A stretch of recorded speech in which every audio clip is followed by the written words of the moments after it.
তারপরে সেই ফ্যাসিস্টকে যখনই মঈনুদ্দিন ফখরুদ্দিনরা এই বাংলাদেশের মসনদে বসেছিল, আমরা কায়েম চৌধুরীর নেতৃত্বে দক্ষিণ সুরমা ফেঞ্চুগঞ্জ বালাগঞ্জের সবসময় আন্দোলন সংগ্রামে ছিলাম বন্ধুগণ।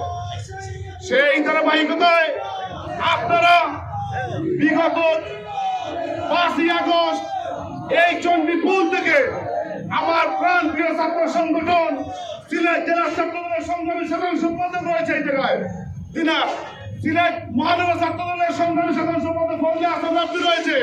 আপনারা সবাই মিলে এই চণ্ডীপুর থেকে আবার সেই বেশির আওয়ামী সরকারকে আপনারা বিদায় করেছেন।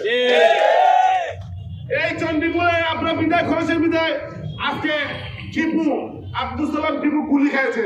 আমরা তাৎক্ষণিকভাবে যুক্তরাষ্ট্রের মাটিতে সেই জাতিসংঘের সামনে আমরা টিপুর ছবি নিয়ে দাঁড়িয়েছিলাম। আমরা কায়েম চৌধুরীর নেতৃত্বে যখনই এই জায়গায় কোনো সমস্যা হয় কায়েম ভাই আমাদেরকে নির্দেশ দিতেন। আমি লাস্ট টাইম যখন এই ফ্যাসিস্ট শেখ হাসিনা ওয়ার্ল্ড ব্যাংকে গিয়েছিল বাংলাদেশের জন্য টাকা নিয়ে আসার জন্য, আসলে বাংলাদেশের জন্য টাকা নিয়ে আসে নাই, নিয়ে আসার জন্য গেছিল ওর ফ্যামিলির জন্য। তখনই কায়েম ভাই আমাকে নির্দেশ দিয়ে কায়েম ভাই আমাকে বলেছিলেন, তুমি জেলা বিএনপির উপদেষ্টা, যেখানে হাসিনা সেখানে প্রতিরোধ।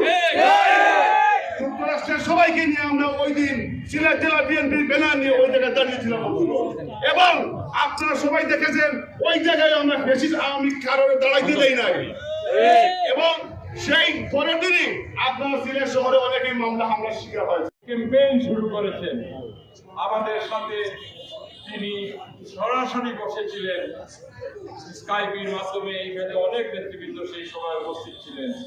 তিনি যে দিক নির্দেশনা দিয়েছেন অথবা জুলাই আগস্টের আন্দোলন বা তার পূর্ববর্তী আন্দোলন যে দিক নির্দেশনা দিয়েছিলেন, সেই আলোকে এই চণ্ডীপুর এবং সিলেট ঢাকা হাইওয়েতে এই দক্ষিণ সুরমার বিএনপির নেতা কর্মীরা আন্দোলন সংগ্রাম করেছেন। পরবর্তী সময় জুলাই আগস্টের আন্দোলনেও আমরা দেখেছি দক্ষিণ সুরমার সর্বস্তরের নেতা কর্মীরা তাদের সরব উপস্থিতি আমাদেরকে উৎসাহিত করেছে, আমাদেরকে সাহস জুগিয়েছে। এখন আমরা বিরোধী দলের অবস্থানে অতীতে যেমনি ছিলাম, এখনো আমরা বিরোধী দলের অবস্থানে আছি। আর নিজের পরিবারকে সময় না দিয়ে, কাজের সময় না দিয়ে প্রতিনিয়ত আমরা দেখেছি নিউ ইয়র্কের ম্যানহাটন বলেন, ওয়াশিংটন বলেন, ক্যালিফোর্নিয়া বলেন, সব জায়গায় এই ফ্যাসিস্ট হাসিনার বিরুদ্ধে রাজপথে লড়াই করেছে, স্লোগান দিয়েছে, মিছিল দিয়েছে। আমরা দেখেছি আমেরিকান পুলিশের সামনে সে মিছিল করা অবস্থায় তাকে গ্রেফতার করেছে পুলিশ। সেই ধরনের একটা ছোট ভাইকে আজকে আমরা এখানে এসে যদি কথা বলতে পারি আমি ধন্য মনে করছি এবং আমি তাকে অভিনন্দন জানাচ্ছি যে সে দীর্ঘদিন পরে এসেছে।